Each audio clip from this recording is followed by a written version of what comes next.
জুলাইয়ের গণ অভ্যুত্থানের সবচেয়ে বেশি সংখ্যক শহীদ হয়েছেন কিন্তু শ্রমজীবী মানুষ। বিশেষ করে এই সাভার আশুলিয়ায় শ্রমিকদের উপরে গণহত্যা চালানো হয়েছিল। হত্যা করে শ্রমিকদের লাশগুলোকে পুড়িয়ে ফেলা হয়েছিল, মানুষের লাশগুলোকে পুড়িয়ে ফেলা হয়েছিল। লাশের সঙ্গে এমন বর্বরতা, লাশের সঙ্গে এমন নির্মমতা, মনে হয় কারবালার যে নৃশংসতা তাকেও বোধহয় হার মানিয়েছে। 5ই আগস্টে ফ্যাসিস্টদের পলায়নের দিন সাভার আশুলিয়ার শ্রমিকদের উপরে গণহত্যা চলেছিল, মানুষের উপরে গণহত্যা চলেছিল। প্রিয় উপস্থিতিবৃন্দ, সরকারি চাকরিতে কোটা সংস্কারের দাবিতে গত বছর জুলাইয়ে যে আন্দোলন শুরু হয়েছিল, সেই আন্দোলনে কিন্তু শ্রমজীবী মানুষের সরাসরি কোনো স্বার্থ হয়তোবা জড়িত ছিল না, কারণ তারা কোনো সরকারি চাকরির আশা করেননি। তাহলে প্রশ্ন আসে, পোশাক কারখানার শ্রমিক, রিক্সা চালক, দিনমজুর, ভ্যান চালক, অটোরিকশা চালক, ট্রাক চালক, হেল্পার, সহকারী, দোকান কিংবা রেস্তোরাঁ কর্মী, অথবা বিভিন্ন বয়সের নারী পুরুষ, সকল শ্রেণীর মানুষ কেন সেদিন রাজপথে নেমে এসেছিলেন? একজন রাজনীতিবিদ হিসাবে, একজন রাজনৈতিক কর্মী হিসাবে আমি একটি কারণ খুঁজে পাই।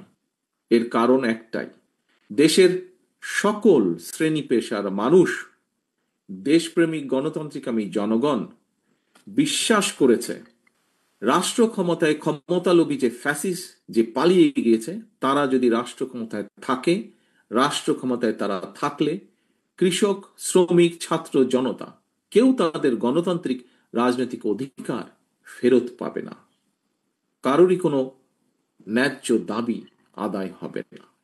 দেশপ্রেমিক গণতান্ত্রিকামী জনগণ বিশ্বাস করেছিল সেদিন যে ক্ষমতালোভী ফ্যাসিস্ট রাষ্ট্র ক্ষমতা কুক্ষিগত করে রাখতে সক্ষম হলে দেশের সার্বভৌমত্ব ভুলুণ্ঠিত হবে, এবং এ কারণেই ফ্যাসিস্টদের সেই স্বৈরাচারের শাসনের বিরুদ্ধে দেশপ্রেমিক শ্রমজীবী কর্মজীবী মানুষ নির্দ্বিধায় শহীদী মৃত্যুকে সাহসের সঙ্গে সেদিন আলিঙ্গন করেছিলেন। প্রিয় উপস্থিতিবৃন্দ, সুতরাং সম্মানের সঙ্গে আমাদের স্মরণ করা দরকার, স্মরণ রাখা দরকার, স্রেফ একটি সরকারি চাকরি পাওয়ার আশায় শ্রমজীবী কর্মজীবী মানুষ রাজপথে জীবন উৎসর্গ করেননি সেদিন। এই জনগণ একটি ইনসাফ ভিত্তিক গণতান্ত্রিক মানবিক রাষ্ট্র প্রতিষ্ঠার স্বপ্ন নিয়ে, আকাঙ্ক্ষা নিয়ে রাজপথে নেমে এসেছিলেন। ফ্যাসিবাদ হটিয়ে রাষ্ট্র রাজনীতিতে জনগণের আইনের অধিকার, জনগণের অধিকার প্রতিষ্ঠার আশায়, নিজেদের অধিকার প্রতিষ্ঠার আশায় আত্মত্যাগ করেছিলেন। আজ যদি শ্রমজীবী কর্মজীবী মানুষেরা জানতে চায়, সেই শহীদের আত্মা যদি জানতে চায়, গণ অভ্যুত্থানে সবচেয়ে বেশি সংখ্যক শ্রমজীবী মানুষ শাহাদাত বরণ করেছে, কিন্তু বর্তমান সরকার এবং প্রশাসনে শ্রমজীবী কর্মজীবী মানুষের অবস্থান কি? পলাতক ফ্যাসিস্ট মুক্ত বাংলাদেশে বর্তমানে রাষ্ট্র সংস্কারের যে কর্মযজ্ঞ চলছে, সেখানেই বা তাদের প্রতিনিধিত্ব কোথায়?